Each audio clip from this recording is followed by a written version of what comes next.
Bienvenidos a La Otra Realidad. El tema de hoy es comprometido. Puede herir susceptibilidades e incluso escandalizar a más de uno. Sin embargo, no es nuestra intención. Vamos a ocuparnos de Jesús.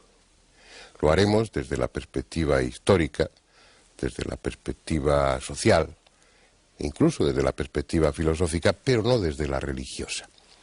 Lo mismo que Krishna, que Buda o que Quetzalcóatl, Jesús es ya un personaje universal, un arquetipo. Pero como ellos también fue un hombre, una persona de la que ignoramos casi todo. Lo que nos ha llegado sobre él, sobre su vida, es lo que figura en los evangelios, y estos tienen un carácter más piadoso que biográfico. De hecho, entre los 4 evangelistas hay contradicciones, hay lagunas, hay datos históricos que no corresponden con la realidad. Es decir, vamos a ocuparnos del hombre dejando aparte su supuesta divinidad, que ese es un tema de fe y no de raciocinio. Como es habitual, antes de entrar en el coloquio, vamos a ver la primera parte de un documental que hemos preparado para hoy.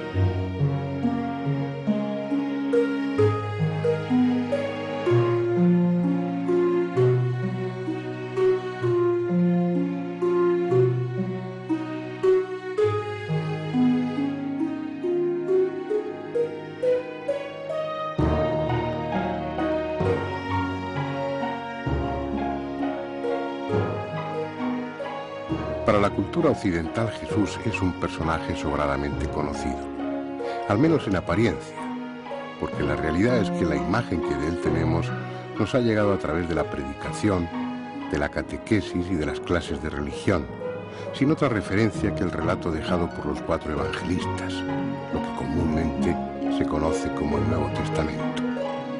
Esa imagen habitual está construida sobre una serie de tópicos que podrían resumirse en el siguiente esquema. Jesús nació en Belén de Judá a finales del reinado de Herodes el Grande.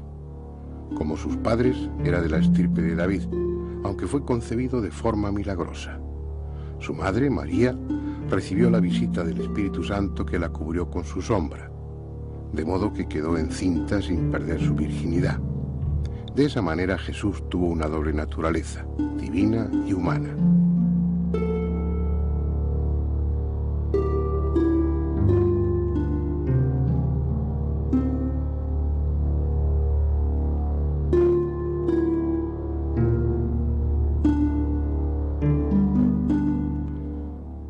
Tras muchos años de silencio y sin una actividad conocida, fue bautizado en este río, el Jordán, por Juan el Bautista.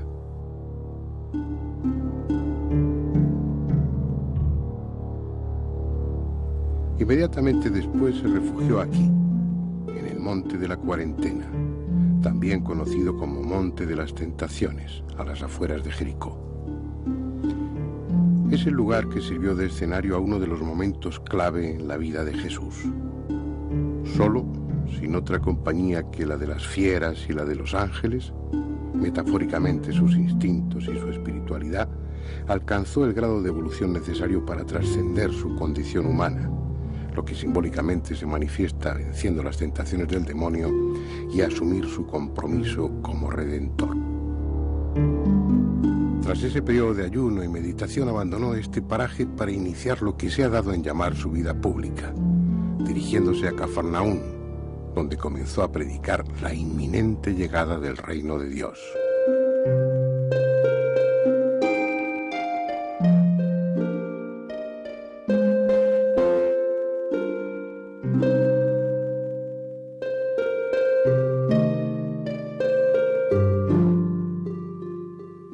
Según lo que de él se nos cuenta en los evangelios, desde los primeros momentos su actividad predicadora estuvo acompañada de la realización de todo tipo de prodigios y milagros, especialmente sanaciones.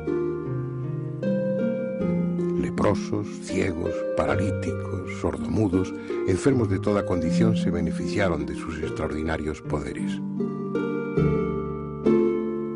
Algunos de esos milagros, como el que realizó aquí en Caná, convirtiendo el agua en vino durante una boda, pueden parecer más populistas que necesarios, si es que no se trata de metáforas con un significado más profundo. Otros, en cambio, resultaron especialmente dramáticos, como la resurrección de Lázaro en Betania, que llevaba 4 días muerto y, según el Evangelio de Juan, ya olía mal. Sus poderes taumatúrgicos llegaron a tal extremo que en los pueblos en torno a este lago de Genezaret, el mar de Galilea, sacaban a los enfermos a las puertas de las casas para que él los fuese curando a su paso. Aquí fue también donde caminó sobre las aguas y captó los primeros discípulos, pescadores de peces que dejaron de serlo para convertirse en pescadores de almas. Quizás sea esta una de sus barcas, recogida por los arqueólogos del fondo del lago, hundida precisamente en aquellos años y reconstruida hoy pieza a pieza como un delicado rompecabezas.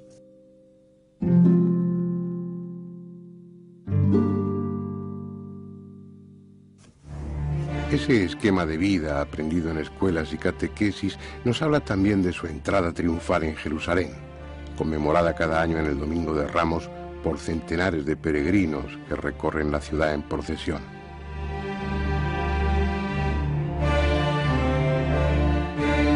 También está en nuestra memoria el pasaje que describe cómo arrojó a los mercaderes del templo, mostrando una imagen de Jesús enérgica, colérica incluso, que contrasta con la de paciente mansedumbre habitual en el resto del relato evangélico.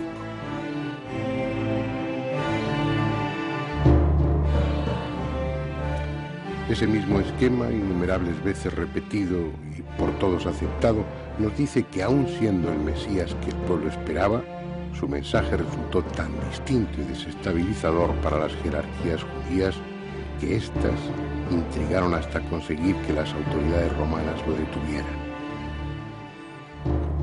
La noche en el huerto de Getsemaní, la traición de Judas y finalmente su condena por parte de un gobernador pusilánime, Poncio Pilato, que sin creerle culpable le envió a la cruz para satisfacer a los perversos miembros del Sanedrín.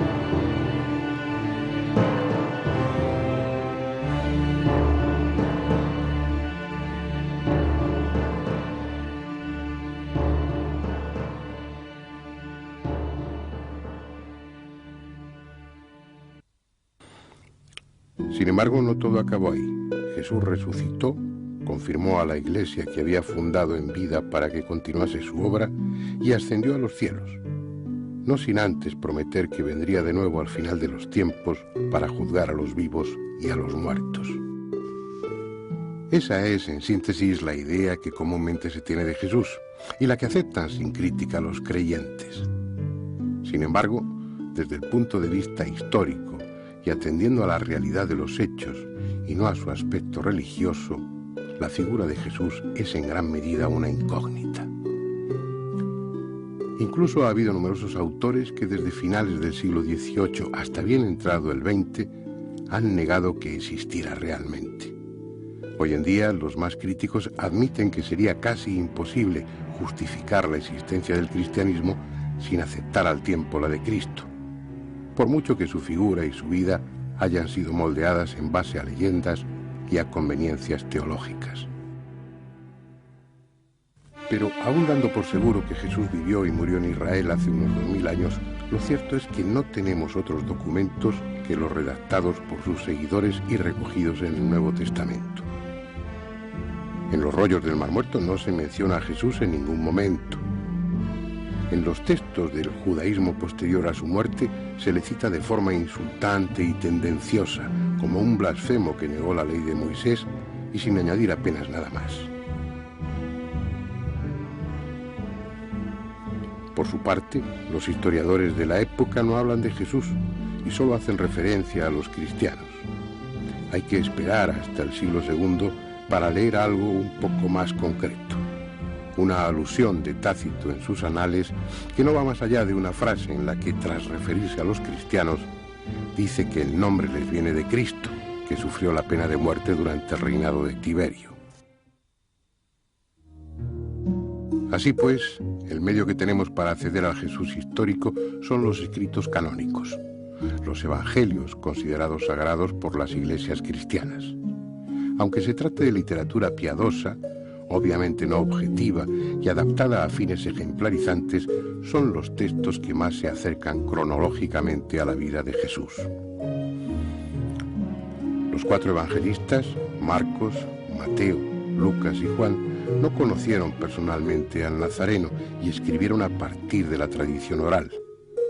Cada uno por su cuenta recibieron un legado a base de anécdotas, relatos fragmentados, con frecuencia contradictorios, y en ocasiones poco más que frases sueltas.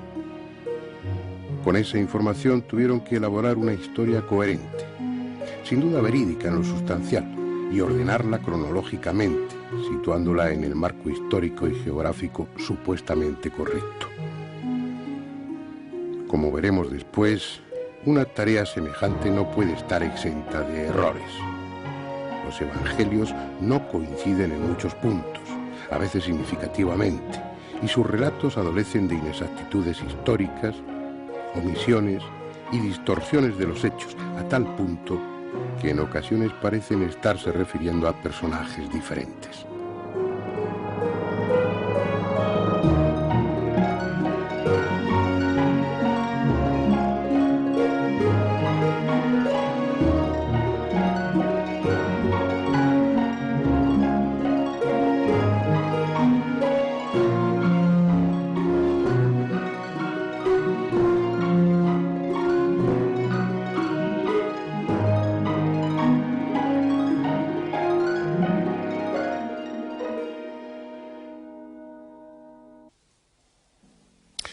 Bien, vamos a ver a nuestros invitados de hoy, comenzando por la derecha.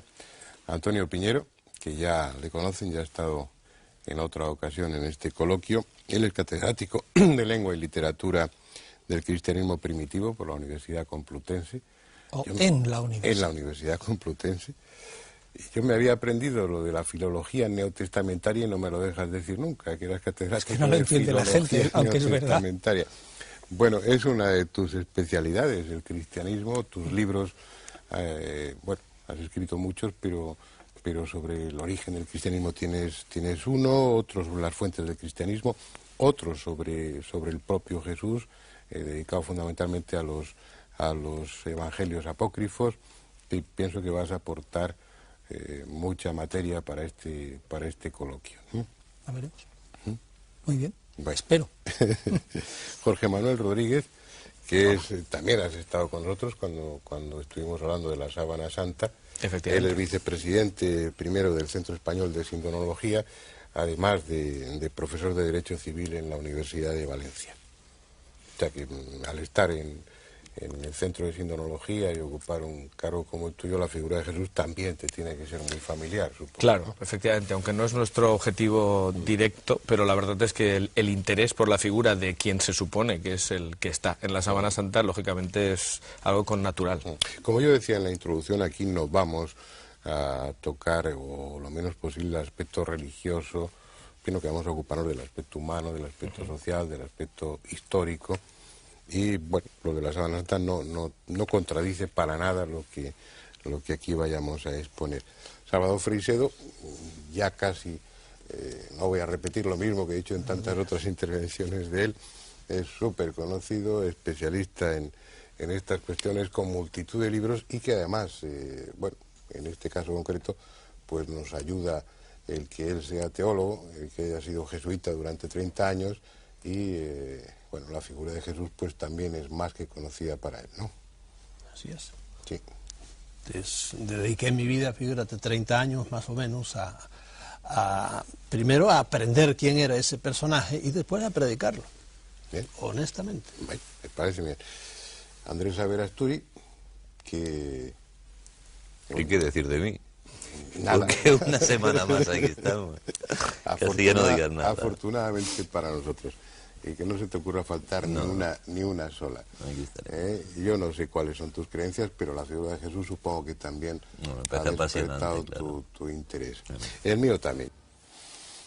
Bien, desde el punto de vista religioso, esta sociedad nuestra está muy familiarizada con la figura de Jesús, ha formado parte de nuestra educación en el colegio, en nuestro ambiente social, pero a pesar de todo hay muchos aspectos de Jesús que son desconocidos, fundamentalmente porque los evangelios no se escribieron durante la vida de Jesús, sino que se escribieron después, y porque además hay contradicciones entre ellos. Eso convendría dejarlo claro, Antonio Piñero, tú como experto objetivo en el tema. ¿Es cierto que los evangelios fueron escritos después de haber muerto Jesús? Ciertamente, el primer evangelio del que podemos decir que es un todo completo, una especie de semibiografía del personaje, es el evangelio de Marcos, y ese está escrito en torno al 70.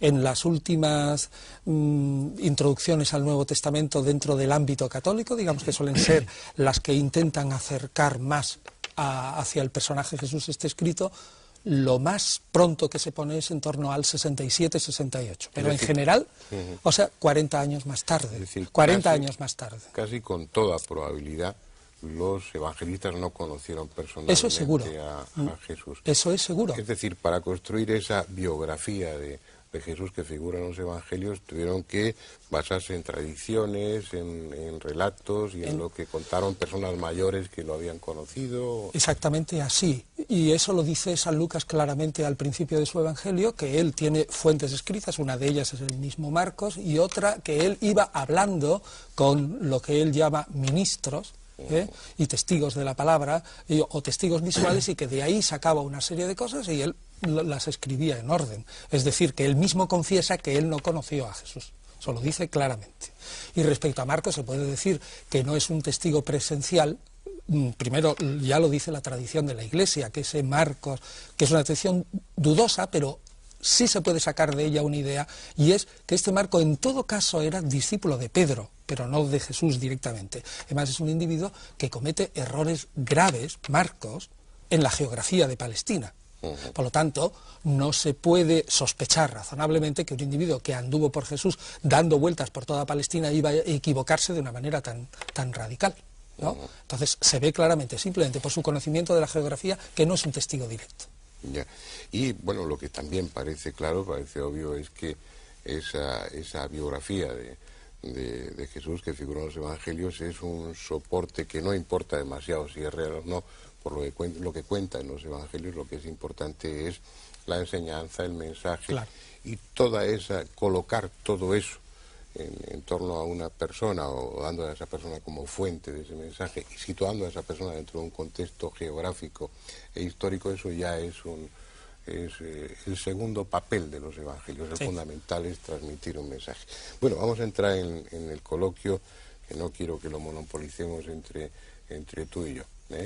¿Por dónde lo enfocamos? A mí me gustaría poner una cuadroplevisión del personaje y 4 puntos de vista. El primer punto de vista yo le llamaría el punto de vista de Kriveliov, un ruso que escribió todo un libro y reunió todos los testimonios. La posición del ruso: Cristo no existió.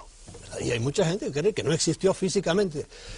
Y no solo él, sino que en la teología, para mí, teología es sinónimo de mitología. Pero hubo, por ejemplo, Bullmann, es uno de los... Eso lo dices tú, que eres teólogo. Sí, no, es que yo no creo ya en eso. Y me gusta el tema. Yo, después de que me salieron los jesuitas, entonces cuando realmente empecé a profundizar en la teología, pero ya sin aquel arnés que tenía antes. Pero para hacer una breve mi intervención, Bullmann, por ejemplo, entre la teología protestante es uno de los más avanzados. Y llega a decir esto, que no es muy importante si Cristo existió o no existió, lo importante es la fe en Cristo. Y lo siguieron Schweitzer y gente de valer, lo cual para mí es un disparate tremendo, ¿eh? Bueno, segundo,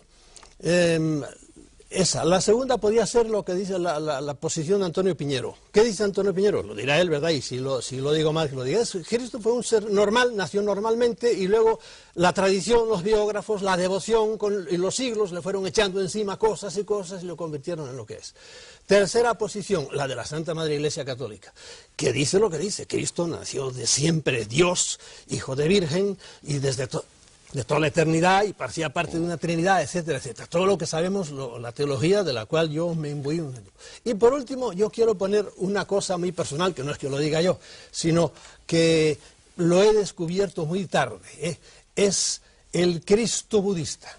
El cristianismo es un budismo occidentalizado, porque yo por muchos años no, porque siempre me lo echaron para nada. Me recuerdo el padre Henri de Lubac, era un jesuita muy famoso, y dijo, nada más sugirió, que había cierta influencia en el Antiguo Testamento, había cierta influencia budista, ¿verdad? Y apuntó algo incluso en el Nuevo Testamento. Un buen día el profesor de, no sé, de teología, por supuesto, de una de las muchas disciplinas dentro de la teología, nos dijo, el padre Lubac ha sido retirado de la biblioteca. Y lo silenció completamente A nosotros nos lo retiraron, lo silenciaron, y Lubac estuvo por mucho tiempo. ¿Por qué dijo eso? Pero ahora, modernamente, me he dado cuenta de que realmente el cristianismo es un budismo occidentalizado. Y Cristo era un personaje prácticamente que trajo el budismo acá, el primitivo cristianismo, el de las actas de Tomás y por ahí. Después ya, estoy contigo, le empezaron a echar encima cosas y lo convirtieron en todo lo que lo han convertido. Eso es mi visión de los cuatro Cristos que hay. Sigo pensando, sí, que es un personaje no normal. No, Cristo vino preparado como vinieron otros, como vino Krishna, que fue otro señor, le guste a la gente o no le guste, como vino, no al principio, sino al mismo Mahoma, etcétera, como vino Buda, como vino Nanak, a quien no conoce nadie, pero fue todo un señor que hay 500 seguidores, como vino Mahavira, etcétera, etcétera, etcétera. No, pero vamos a ver, Salvador, lo que yo creo que no es correcto desde el punto de vista histórico que tú digas que Jesús trajo el budismo a Palestina. Eso es desconocer un poco, o desconocer cuál es el ambiente. Yo te puedo dar pruebas. ¿Cuál es el ambiente de Palestina en el siglo I? ¿Y cuál es el ambiente de la India? Pero ¿Tú lo conocías? El ambiente de la India lo conocemos por los escritos que nos ha legado la India, y el ambiente de Palestina lo conocemos por los escritos que nos ha legado la Palestina del siglo I. Jesús se encuadra muchísimo mejor como un rabino galileo, con todas las connotaciones que tiene un rabino galileo del momento. Y las similitudes con el budismo son las similitudes esenciales que tienen unas religiones con otras, porque responden a sentimientos que son, o a exigencias que son humanas, que son exactamente iguales en la India, donde nace el budismo, que en Palestina. Son similitudes, digamos, casuales o profundas. ¿Tienes documentos para probar directamente, no indirectamente eso? Lo que no tienes ningún solo documento. Y en cambio yo tengo muchísimos documentos que hasta ahora la Iglesia los ha ignorado totalmente. ¿Qué documentos hay para probar? Hace muy pocos años. Pero vamos a ver, ¿cómo vas a probar con documentos la relación causa-efecto de que uno copia del otro y que trae una doctrina de aquí y la pasa a Palestina? Poniendo una columna, por ejemplo, del Dhammapada al lado de las bienaventuranzas. Y dice, ¿pero quién copió a quién? Y va siguiendo. Pues esto es Buda, 5 siglos antes de Cristo. Y esto está aquí. Pues el eso es lo que tiene muchas cosas. Pues eso es lo que te digo. Lo que te digo, que eso pertenece al impulso esencial de todas las religiones. Hombre, que por eso se parecen. Es esencial, pero cuando lo tienes escritito aquí y lo bueno lo tienes escrito aquí, no solo una cosa, son muchísimas cosas. Pero es que ahí entran en juego, Salvador, otros elementos, como yo he leído en los trabajos de Antonio. Y bueno, es el papel del gnosticismo dentro de la génesis del cristianismo, y el adorno, el ropaje o la vestidura que da a ese mensaje, y a través del gnosticismo sí hay. El gnosticismo es verdaderamente precristiano, esto sí que no le gusta mucho aceptarlo a la Iglesia, y que sí influye a la hora de repensar ese personaje al momento mismo de su muerte. Pues de una forma muy sintética para nuestros espectadores y para mí mismo. ¿Qué es la gnosis? ¿No? ¿Qué es la gnosis? La gnosis es un conocimiento religioso elevado, reservado a una élite. Y lo que afirma es que el ser humano tiene dos partes, una material y otra espiritual. La única que vale es la espiritual, que es una centella divina que ha caído de arriba y que aquí está presa en la materia. Viene un ser superior que le envía la divinidad con la misión de rescatar esa centella divina y llevarla al sitio de donde procede. Realmente este es el esquema gnóstico y es el esquema que se emplea para hablar luego de la misión de Jesús como redentor. ¿Y el gnosticismo como filosofía, como religión, es anterior al cristianismo? No podemos probarlo con estrictos textos, porque no tenemos textos gnósticos precristianos, pero sí motivos precristianos, de tal modo que sí que podemos rastrear.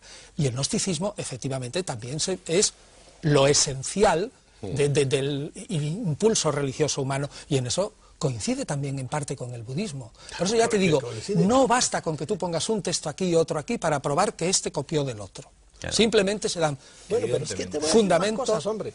No es eso solo. O sea que Jesús, en mi opinión, no copia nada de Buda, sino que responde a unas interrogantes religiosas que se dan en la India y se dan también en Palestina. Primera cosa, ¿tú crees que Jesucristo vivió en la India algún tiempo? No. Ah, bueno, nunca jamás. Yo te doy los documentos. Ahora, lo que pasa ¿Pero es qué documentos no si son del siglo XVIII? ¿Quién? No, esos documentos. No, mira, si quieres te cuento la historia. Notovich fue un ruso. Lo conozco. Sin eso. Ustedes me dan cuatro evangelios que se escribieron no se sabe cuándo, y yo muy bien, yo los admito. Y resulta que como nos los tuvieron muy tapados, pues no sabíamos nada de ellos hasta que vino este individuo, y descubrió un día por chiripa que le hablaban de su Isa, el santo Isa, en Ladakh, al norte de la India. Entonces empezó y sacó unos documentos, publicó un libro, La vida oculta de Jesús.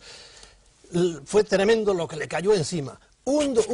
Eso es sumamente inverosímil. Pero espérate, hombre, déjame acabar. Que le cayera de todo encima, ¿no? Bueno, entonces resulta que hubo un gran periodista, se fue hasta allá y no encontró nada absolutamente. Pero amigo mío, un año, por lo menos 5, 6, 7, 8 años, Abhedananda, que era un gran señor oriental, pero muy colado en las universidades norteamericanas, se fue para allá, ya hablando el tibetano, porque él era hindú, y empezó a descubrir una cantidad tremenda de documentos. Y el gran Rerich es un individuo que fue un genio, y si no lo conoces de él, pues entérate quién fue.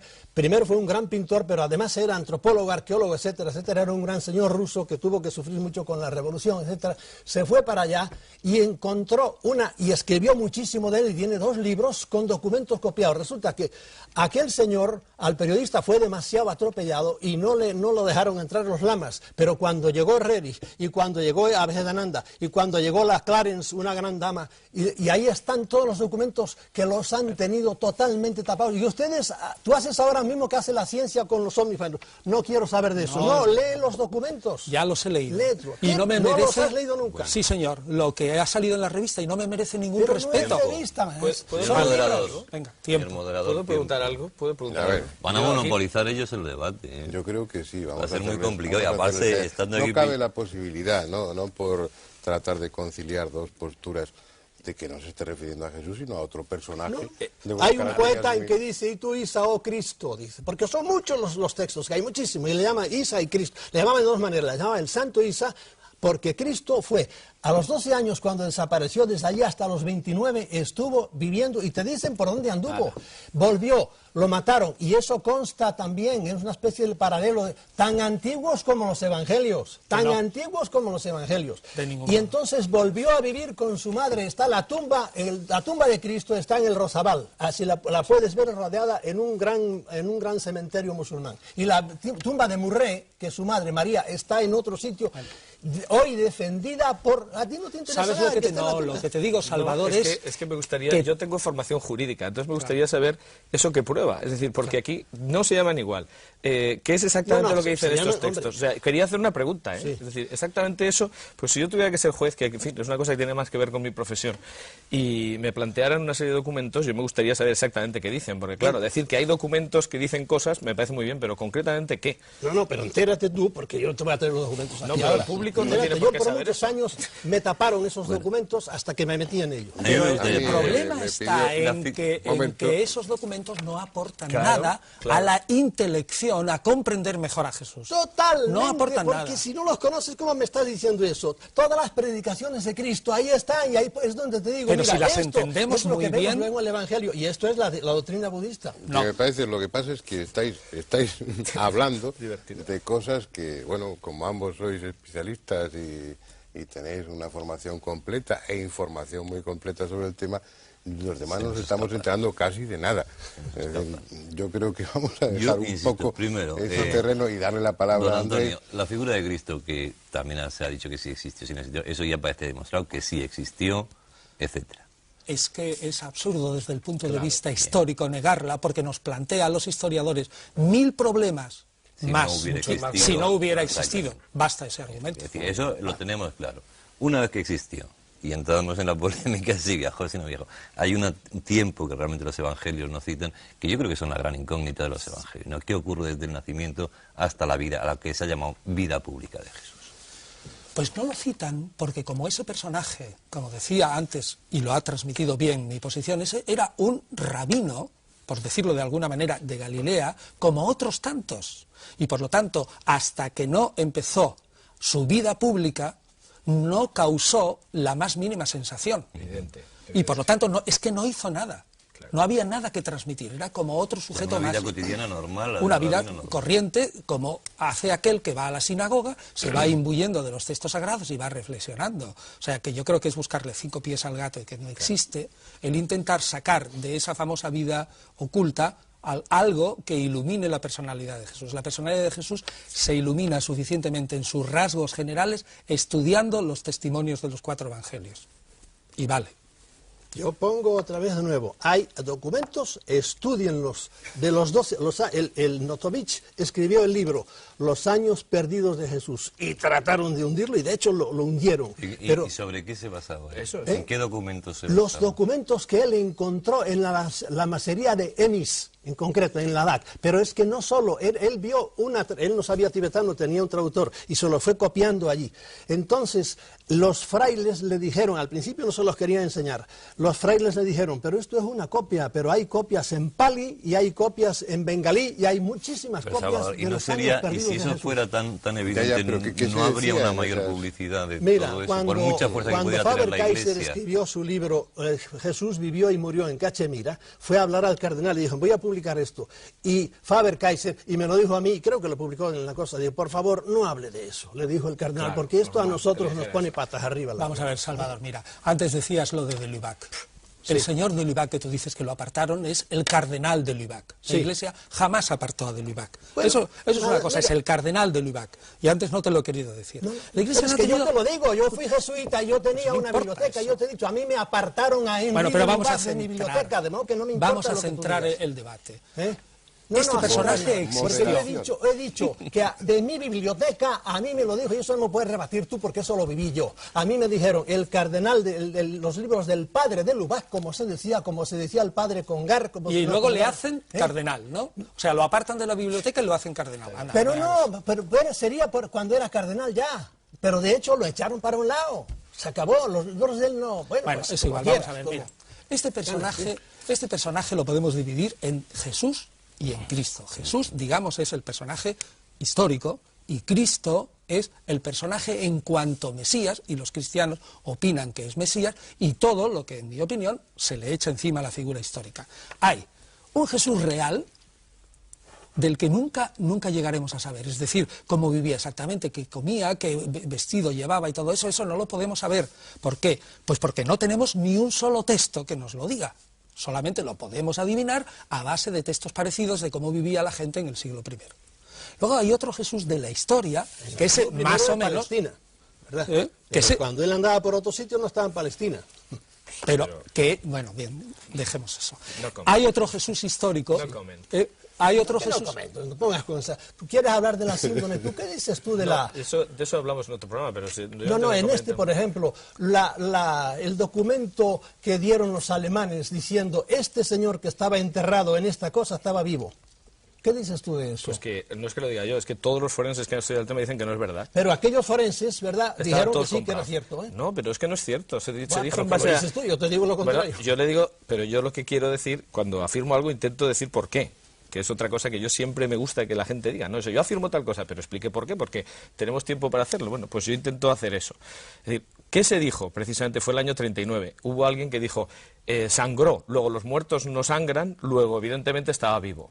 Bueno, lo que pasa es que luego los estudios forenses te dicen, si le dan a uno una lanzada en la aurícula derecha, efectivamente ahí sí hay sangre en una persona muerta, por tanto no hay ninguna contradicción. Y por otro lado, se puede distinguir perfectamente entre el líquido pulmonar, por ejemplo, que sale, o la sangre de zonas que ha sangrado estando vivo y estando muerto, y se puede distinguir perfectamente. O sea, esto no está en discusión. Eso se dijo en el año 39, cuando se había estudiado muy poco, y de las sábanas santas tenía una foto más o menos potable, la del año 31, y una muy antigua de lejos, de 1898, y no se había estudiado prácticamente nada.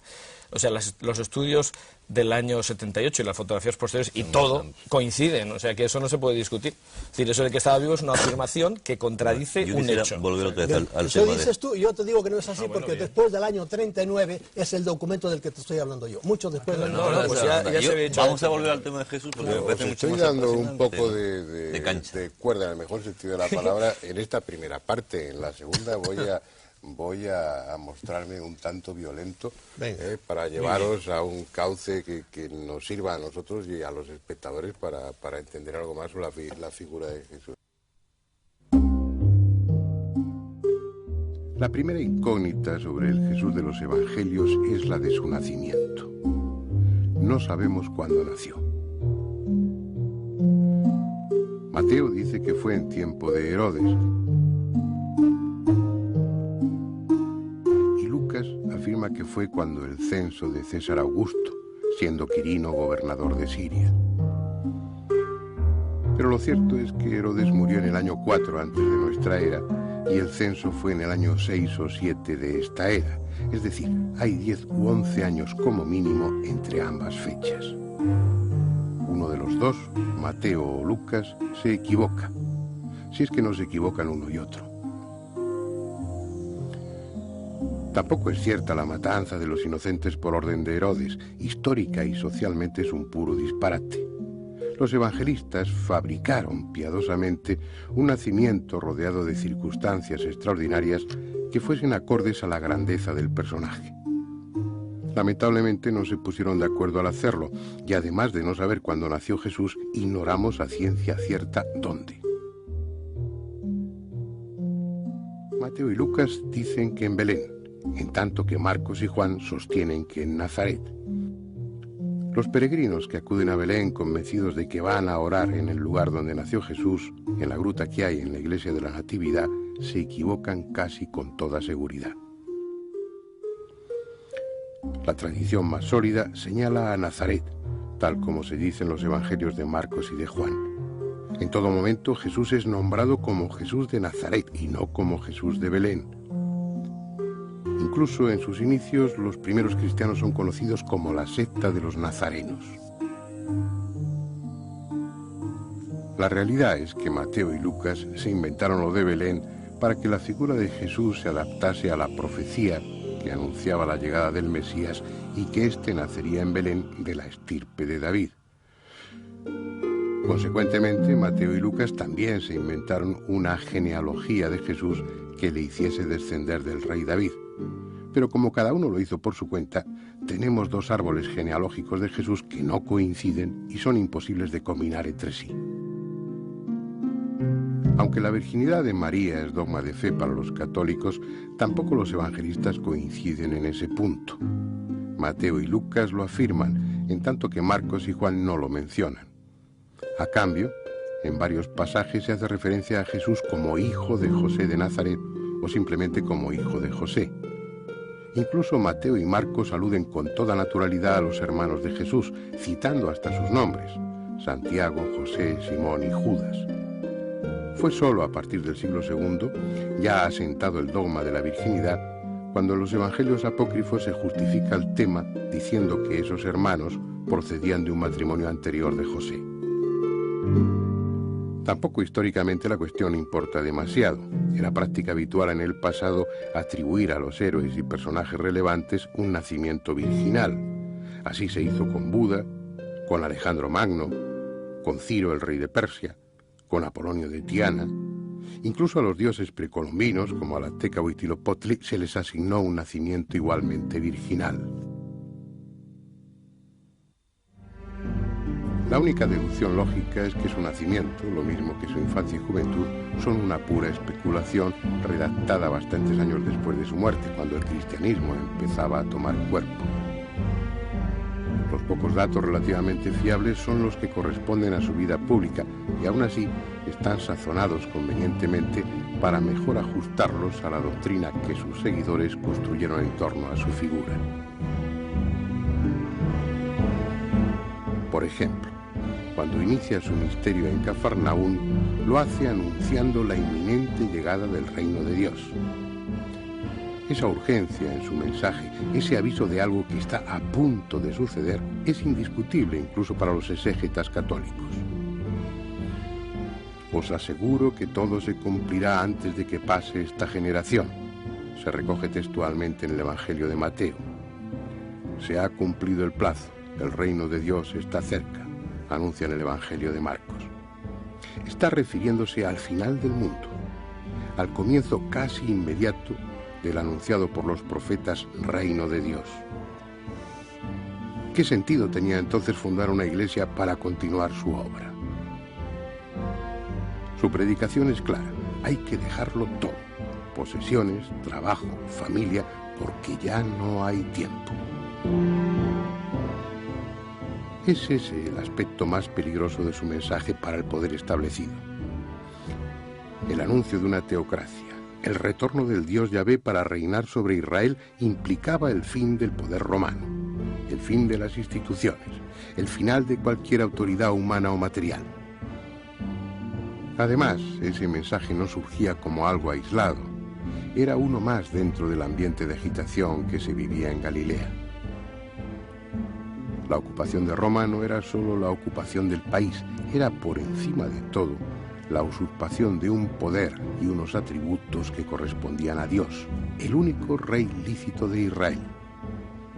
Los movimientos de liberación de carácter más radical, como los de Yehudá ben Ezequías o Juan de Giscala, procedían también de Galilea. La campaña liderada por Jesús se inició en el momento políticamente más inoportuno. Tampoco se trataba de un movimiento puramente espiritual, en él había inevitables connotaciones políticas y también nacionalistas. La universalidad que se le ha querido dar a su mensaje poco tiene que ver con lo que en los propios evangelios se recoge. Es el mensaje de un israelita dirigido a los israelitas en el seno de las tradiciones y creencias religiosas de ese pueblo. Quizás resulte inadecuado para los creyentes, pero al margen de la fe es lo que la lectura desapasionada de los evangelios refleja y lo que, por otra parte, resulta históricamente lógico.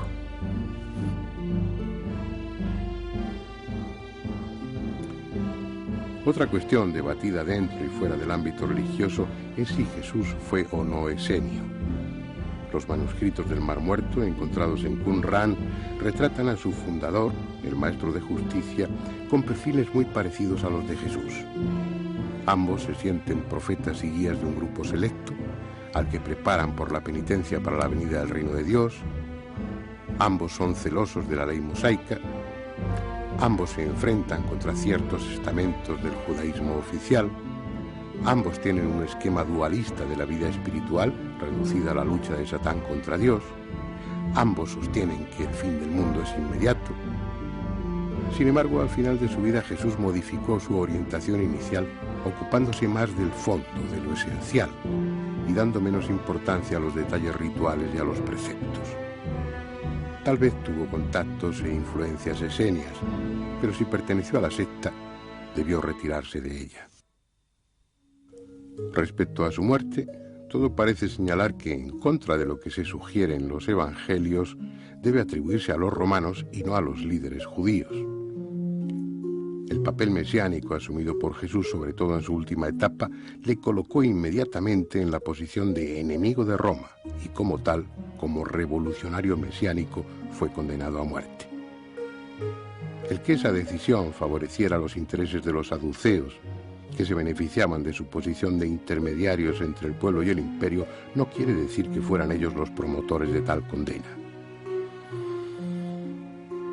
A la postre, Aunque sólidamente argumentadas por filólogos e historiadores, estas interpretaciones aquí expuestas no resuelven plenamente el enigma. Tan solo aportan una visión diferente, más acorde a las circunstancias políticas y sociales que vivió Jesús, pero también incompleta. No es posible ya saber cómo era, cómo sentía o cómo pensaba. ¿Y acaso no importe? Su papel como arquetipo, como modelo para muchos, hace siglos que trascendió al personaje humano.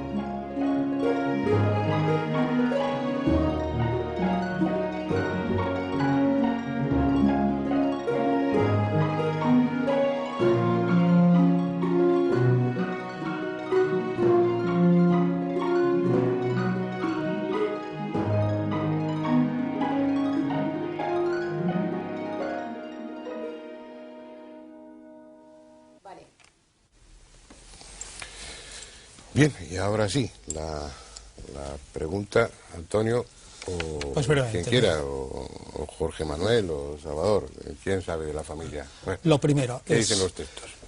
Marcos y Juan les importa o aparentemente no demuestra ningún interés por la virginidad perpetua de María. Claramente tampoco ni Mateo ni Lucas.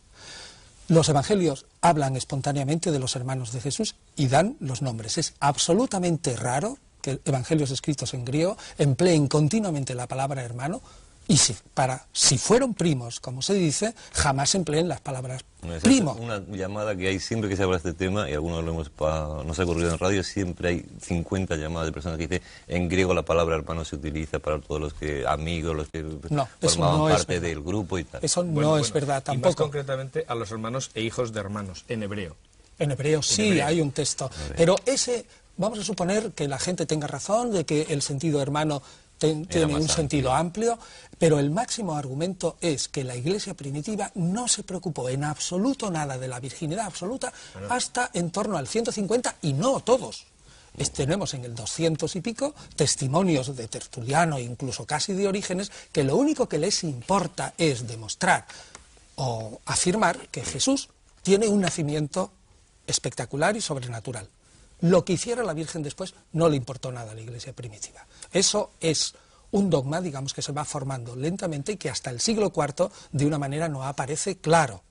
Por lo tanto, digamos, lo más espontáneo es entender los textos y admitir que los primeros cristianos creían que Jesús había sido concebido milagrosamente, pero que una vez que el héroe, que es Jesús, no los hermanos, María siguió su vida con su marido tan tranquilamente. Esa es, digamos, la intelección normal, y es, por otra parte, la intelección de todos los exegetas protestantes y de algunos católicos. No obstante, aquí el problema está en que a veces, efectivamente, lo que dice Antonio es razonable, pero no obstante hay algún argumento ajeno precisamente a la filología que puede ser interesante, y es que, por ejemplo, yo esto lo he oído alguna vez y también me parece razonable, y es que si Jesús en la cruz entrega a su madre a un amigo, eso es una irregularidad absoluta dentro de lo que es la costumbre hebrea, porque si hubiera tenido otro hermano, se hubiera quedado con sus hermanos, se acabó. Por otro lado, es verdad, como dice muy bien Antonio, y eso sabe mucho mejor que yo, y por eso yo ya sabía lo que iba a decir, que efectivamente en griego la palabra hermano no tiene vuelta de hoja, es hermano. Es hermano. Ahora bien, lo que ocurre es que en el contexto en el que se dice todo esto, no se distingue entre hermanos y primos, entre otras cosas porque hermanos y hijos de hermanos son hermanos también. Sí, pero vamos a ver, cuando están continuamente diciendo, ahí está tu madre y tus hermanos, claro, parece absurdo que continuamente quieran referirse a primos. Sí, pero si tomamos literalmente el texto, habría que seguir leyendo. Y entonces dice Jesús, pero realmente mi madre y mis hermanos son los que hacen mi voluntad y los que la siguen y tal. O sea, quiero decir que si tomamos literalmente lo que dice, resulta que es que tiene muchísimos más hermanos o muchos menos, nunca se sabe. Quiero decir que hay que encontrar la cosa en su contexto. No he dicho que no sea razonable, he dicho que me parece muy bien, pero que tampoco se puede dar como definitivo. ¿Eso lo aceptamos? No existe ningún argumento definitivo para admitir que Jesús tuvo hermanos, pero mi argumento fundamental es que la Iglesia primitiva no le preocupaba. No le preocupó en absoluto y que aceptó tranquilamente que tuviera otros. ¿Tuvo hijos? Yo no lo sé. ¿Aparece en algún texto algo que puede indicar que sí los tuvo o que no los tuvo? Ninguno. Ni aparece ningún texto que sí la tradición es que no los tuvo. Sí. No, claro. Y es normal. Yo opino personalmente que ese personaje probablemente fue un personaje casado, quizás viudo, y que después se dedicó totalmente a proclamar la venida del reino de Dios, y el fin del mundo inmediato y la instauración de una nueva sociedad. Antes de entrar en como ese, ha dicho antes muy de bien, entrar en es el una mensaje, afirmación. Pero Sí, no, no, él lo ha dicho, pero lo afirma. no hay textos. Pero un momentito, si hemos elegido este tema propio para el coloquio, no quería decir para debate, pero es que es inevitable. Es un tema que, bueno, que mueve sentimientos, es precisamente porque es una figura poco conocida desde un punto de vista histórico, biográfico, y con muchas lagunas en lo que se refiere, tantas que, bueno, que se suscitaba en la primera parte, pues otra interpretación, otros textos en los que se alude pues a un viaje a la India donde se habla de eso. No quiero que entremos en el tema. Lo que sí quiero preguntarte, Salvador, por ejemplo, tú decías que, bueno, la virginidad de María en un principio no importaba demasiado. La virginidad total, la virginidad post-partum, después del parto. La previa sí importó. La previa sí. Sí. ¿Eso desde el principio o se decide en algún concilio, en uno de los primeros concilios? Hombre, la virginidad absoluta de María tarda muchos siglos en definirse. Yo creo que lo que le importa al cristianismo primitivo, es decir, este Jesús que es nuestro Redentor, tiene un nacimiento no normal respecto a los otros. Lo demás, fuera. Ese es el tema, es lo que le quería pasar a Salvador. Esto no es una excepción, es decir, multitud de personajes religiosos, y ni siquiera religiosos, como Apolonio de Tiana y como el propio Alejandro Magno, se les atribuye enseguida, como pasó con Buda, como pasó con Huitzilopochtli, como pasó con personajes de panteones religiosos de todo el mundo, se les atribuye inmediatamente una concepción virginal. ¿Por qué ese empeño en... responde a una realidad, a algún recuerdo, o desde un punto de vista psicológico es necesario imaginar que ese prohombre o que ese superhombre o que esa figura no ha nacido por vía normal? ¿Por qué ese empeño? Bueno, los por qué son siempre muy difíciles de contestar. Estoy de acuerdo con Piñero, por lo menos en algo. Ya era ahora. Los documentos orientales también hablan de Jesús que tuvo hijo ninguno y que estuvo casado nunca. Yo me apoyo, mis pobrecitos, pero algún día a ver si te puedo mandar alguna copia. La virginidad de María yo la he encontrado ya en los símbolos primeros, ¿no? Nació de María Virgen, en el primer símbolo, hasta me parece se llama de Jerusalén o por ahí, y en el Licea está ya, se le llama Virgen, ¿verdad? Estoy también de acuerdo contigo en que lo que vino después ya les interesó menos, pero bueno. Ahora, el nacer virgen es una cosa curiosísima, porque yo he publicado una lista de no sé cuántos que todos nacen de madre virgen, y lo curioso es que en Oriente ya cuando se desata la imaginación, cómo nacen a uno de los dioses orientales, no sé si fue a Salivajana o a quién, porque hay alrededor de unos 40 personajes parecidos a Cristo, fueron redentores, etcétera, de los cuales aquí no tenemos ni idea. A uno le nació su hijo, a la madre de él, nació aquí del sobaco. No sé a quién fue de ellos, pero de los bastante conocidos. A otro le nació a su padre del muslo, lo cual ya es rizar el rizo por ahí. ¿Por qué realmente quieren hacer nacer de una manera? Porque yo no sé, hay algo con el sexo, yo siempre digo, la raza humana está mal fabricada. Y hay cosas que han dejado sueltas y entre ellas es el sexo, ¿verdad? Y el sexo, en el budismo, por ejemplo, el sexo también se mira igual que en el cristianismo. Hay una especie de rechazo y los monjes budistas todos son también célibes, etcétera, etcétera, etcétera. Los porqués yo no lo sé. Yo creo que son la necesidad de hacer un tipo extraordinario, ¿no? De no hacerlo igual que los demás. Entrar Todos de una manera nacemos, claro, solemne entrar de en el una mundo. forma distinta en el mundo, que no es tanto la preocupación, seguramente. Luego la sexual sí que es porque posterior, eso implica en sí mismo una contradicción. Estamos hablando de limpieza, de que es algo que se le añade al personaje después, y estamos hablando de una época de muchos años en la vida de Jesús en concreto en la que no se sabe prácticamente nada de él. Hombre, es que he visto... Si realmente, objetivamente, hubiera nacido una madre virgen, habría sido famoso desde ese momento de su nacimiento. El caso habría sido comentado en todo el mundo Eso es antiguo. uno de los principales argumentos. El nacimiento de Krishna es casi igual, y eso sí también, La eso hay muerte documentos, también, ¿no? casi exactamente igual que el de Krishna. Lo que pasa es que-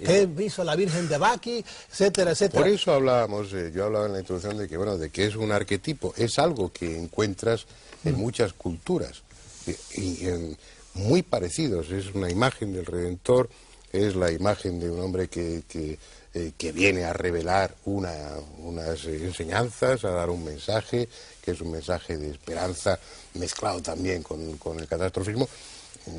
pero es casi una constante en todas las situaciones. Y coges a Quetzalcóatl y puedes establecer una similitud, un paralelismo con la figura de Jesús. Coges a Krishna también y coges a otros muchos personajes religiosos del mundo que lleva muchos miles de años. Lo que pasa es que me está dando ganas de contar un chiste, quiero decir que... Pues puedes contarlo, mira, es que, sí, aliviamos el... En fin, no sé si, espero que nadie se lo tome a mal. Ayer, hablando precisamente de que iba a intervenir en un programa en el que lógicamente iba a salir la historicidad de Jesús, alguien me dijo una cosa que no me resisto a contarla, y es los paralelismos que existen entre el Cid y Franco, con perdón, ¿no? Es decir, porque resulta que... No, con perdón de si... Es decir, yo en Franco no suelo mencionarlo mucho, ¿verdad?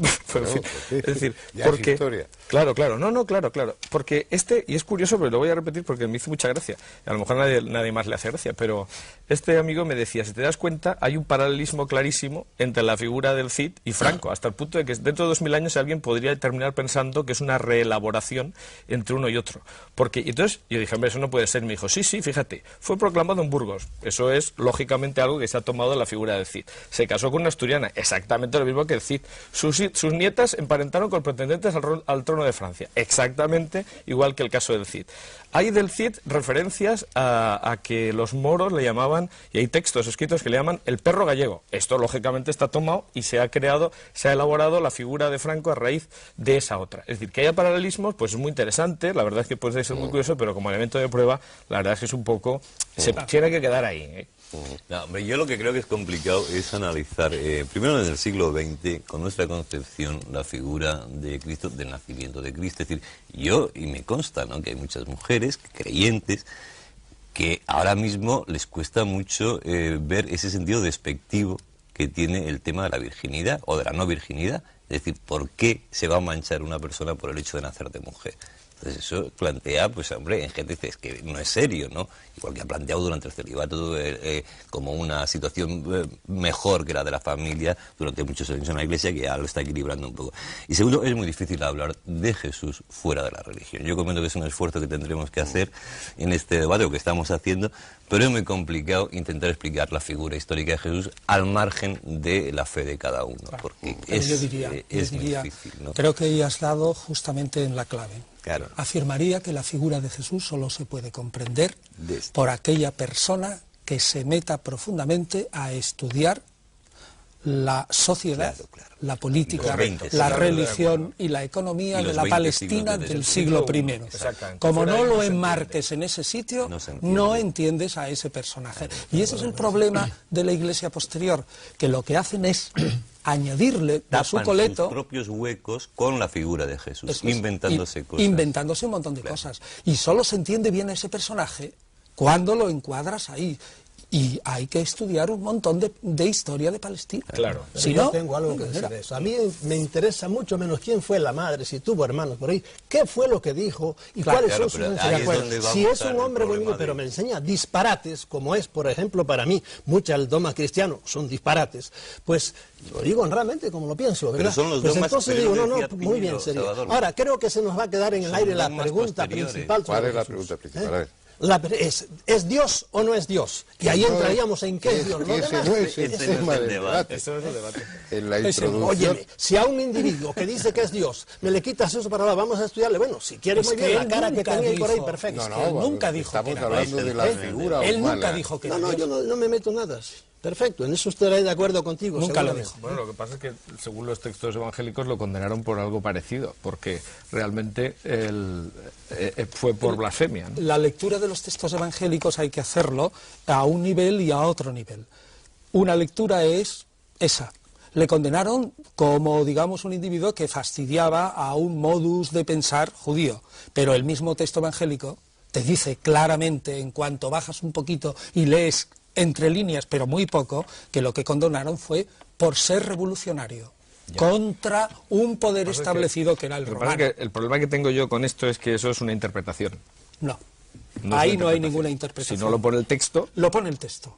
Y lo pone el texto claramente, que es condenado por Poncio Pilato como rey de los judíos. Lógicamente. Y eso es una acusación estrictamente política. Lógicamente, pero también hay que tener presente que a Poncio Pilato le importaría un pito que si le decían que era Dios, porque Poncio Pilato admitía la existencia de dioses diversos. O sea que, lógicamente... Pues es que jamás le condenan por decir eso. Bueno, claro, la autoridad romana, pero la autoridad judía, desde luego, no le resultaba indiferente. Es decir, en un momento en el que solamente citar la palabra de Dios ya era blasfemo, no se podía decir, la verdad es que, no es tan raro, ¿no? Es decir, y el texto lo que pone es eso. Otra cosa es que uno interprete que eso no fue la causa.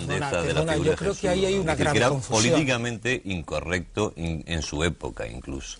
Políticamente por ahí, correcto, claro, lógicamente, y claro, el era un mensaje muy los romanos tiene que ser decía que había que adecuado a su mentalidad. Aunque fuera sábado, buscar el cordero y todo aquello, se pegaba de bofetadas con todos sus colegas, en el caso de que fuera rabino y todo lo demás. Pero a los romanos les daba igual eso, no podían condenarlo por eso. Yo creo que claramente los romanos no se implican y le condenan a muerte por política, porque era un problema para que es la acusación que se puede utilizar en ese momento, porque es que pero no por decirse Dios, le condenan por política. Lógico, pero no por estamos hablando de la muerte, estamos hablando de las causas de la muerte, de las circunstancias. Ni siquiera tenemos claras las circunstancias del nacimiento.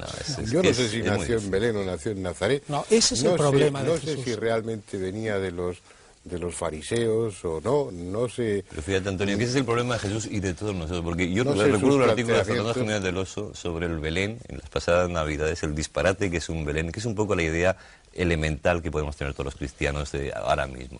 Entonces, toda la serie de incongruencias que se ponen en un Belén, desde los cerditos, creo que hablaba esto de los cerdos por allí pastando, lo del empadronamiento, todo eso, la religión que sabemos, la leyenda, no lo sé cómo llamarlo, ¿es cierta o no es cierta? No. Hubo un empadronamiento, degollaron a todos los... Nada de eso es probable históricamente. Bien, me alegro mucho que hayas dicho probable. No es probable históricamente. Has hecho una afirmación demasiado fuerte y es a la que he reaccionado. Eso nunca lo dijo, no lo sabemos. O sea, si no sabemos otra cosa tampoco podemos saberlo. No, y probablemente... Bueno, pues venga, eso lo admito. Verás, lo primero es muy verosímil que naciera, como tú dices, en Nazaret y no en Belén, y que más tarde...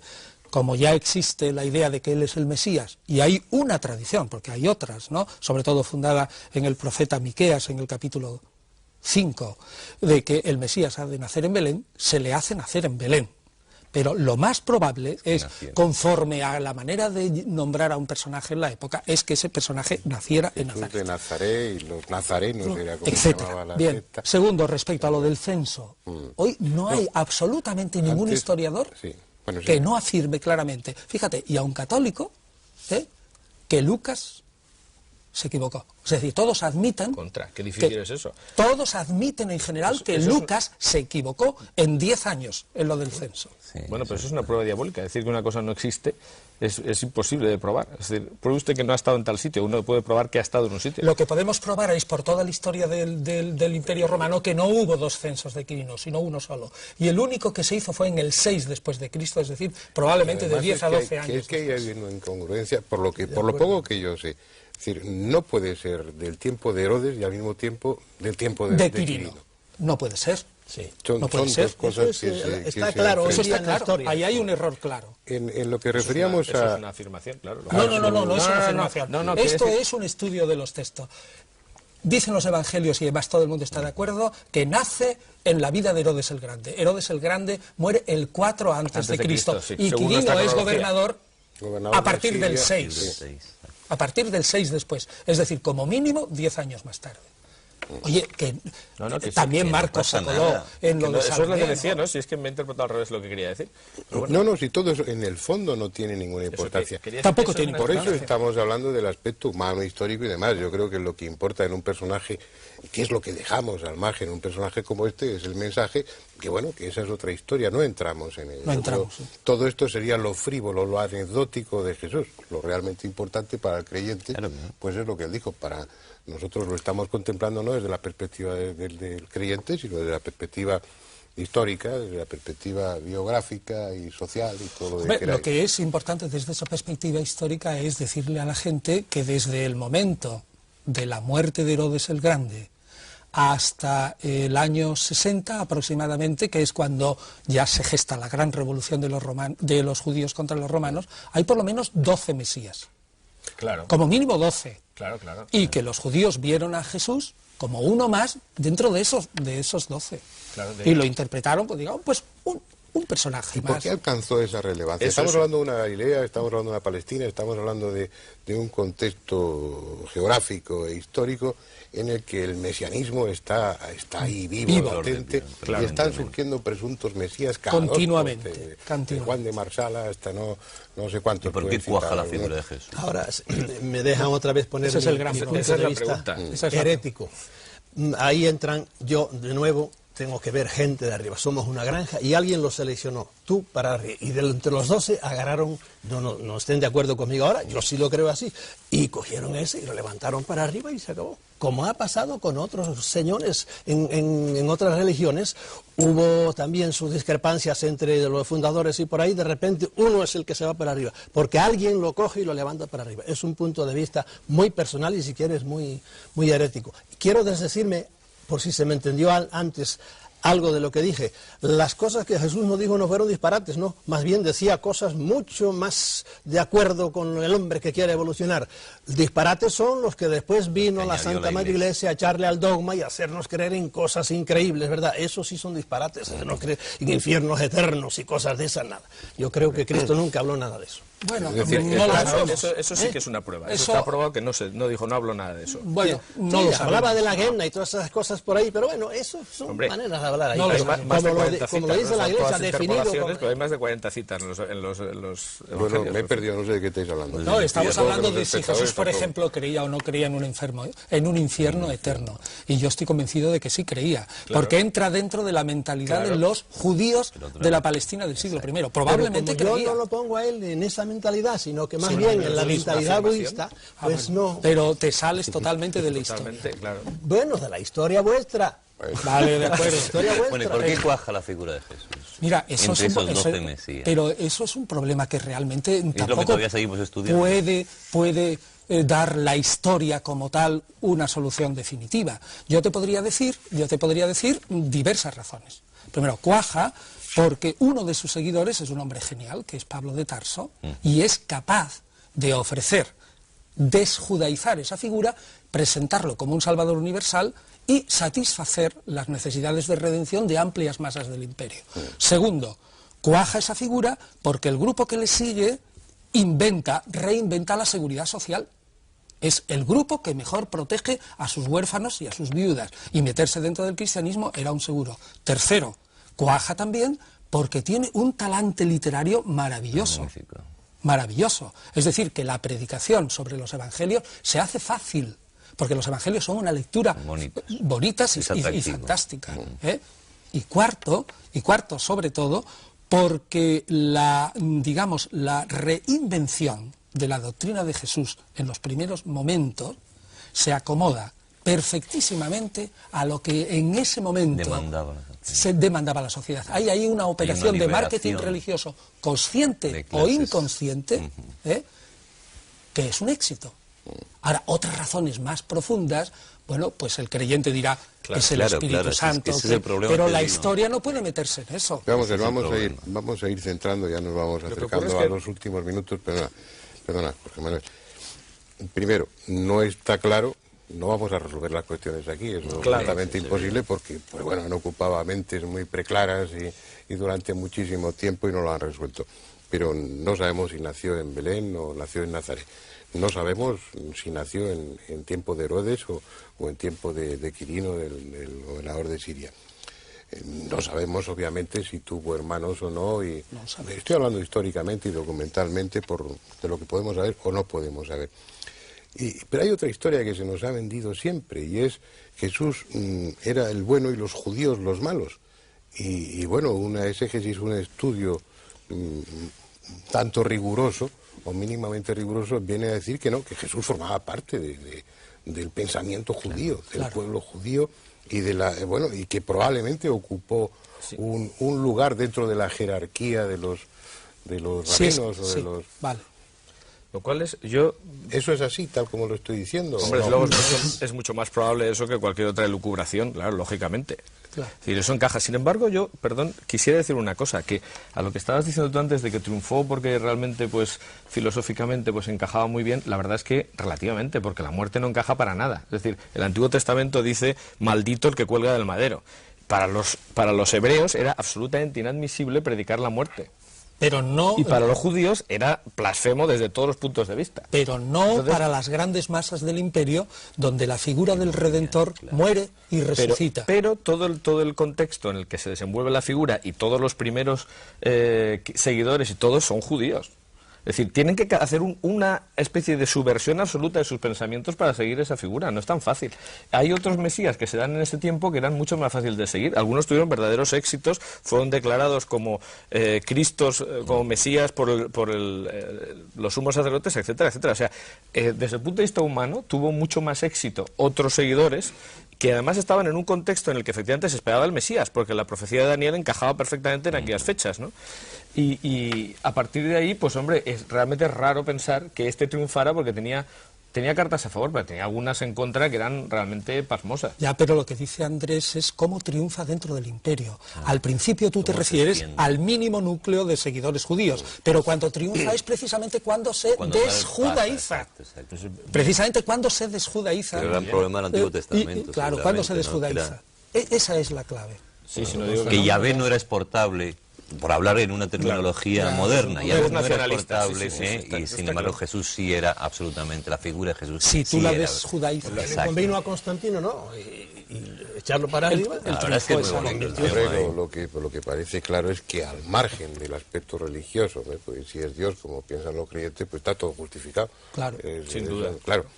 Pero desde fuera, desde la postura del no creyente, claro, pero tienen que haber sido muchas y diferentes las circunstancias que han influido para que un movimiento filosófico, religioso, espiritual haya prosperado.